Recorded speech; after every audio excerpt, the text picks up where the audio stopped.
Fire and Rain. The Beatles, Simon and Garfunkel, James Taylor, CSNY, and the Lost Story of 1970. By David Browne. Narrated by Runnette. Copyright 2011 by David Browne.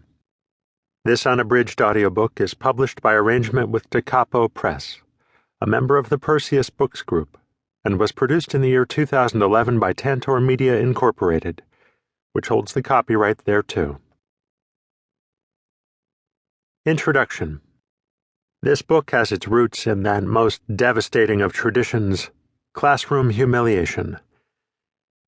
One Christmas, long ago, my parents asked me for a list of possible gifts, so I gave them the names of a few records. Only months before, for my 12th birthday, I'd received my first LP, making the momentous transition from singles to albums. A twerp to cool kid rite of passage that's since gone the way of the turntable. Since my older sister Linda had already introduced me to the music of Simon and Garfunkel, I asked for one of their albums for my own.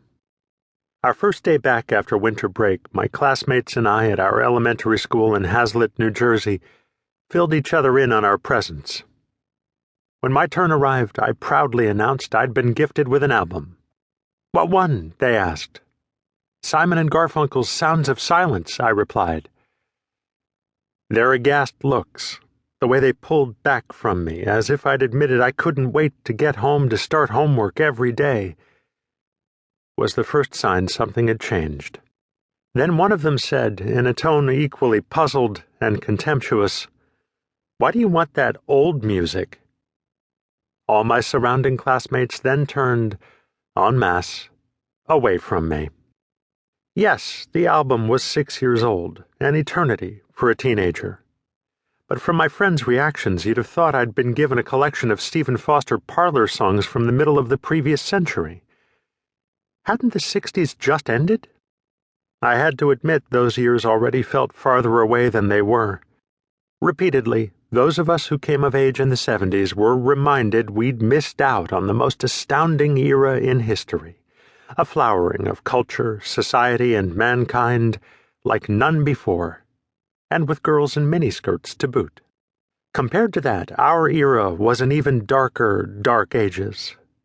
Welcome to a world of Watergate, Casey and the Sunshine Band, 50s nostalgia, and gas rationing, we were told.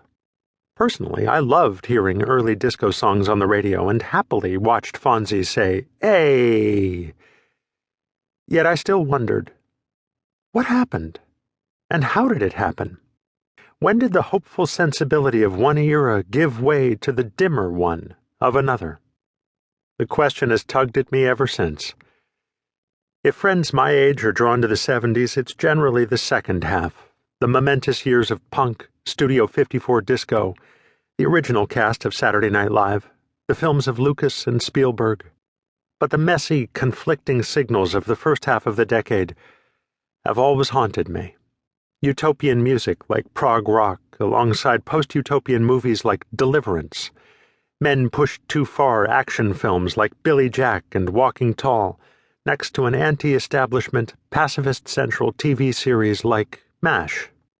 And everywhere was the fragmentation of so many of the classic bands of the 60s, replaced by flaxen-haired troubadours sweetly serenading the ladies, the Frisbee guys, as my friend Tom and I call them.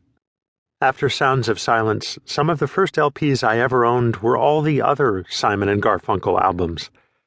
Bridge Over Troubled Water spun regularly on the close-and-play stereo in my bedroom, the Beatles' Let It Be, and everything recorded by Crosby, Stills, Nash Young, together, separately, or in duo form. I didn't have to buy James Taylor's Sweet Baby James. I always seemed to hear its low-maintenance melodies drifting out of my sister Colette's bedroom.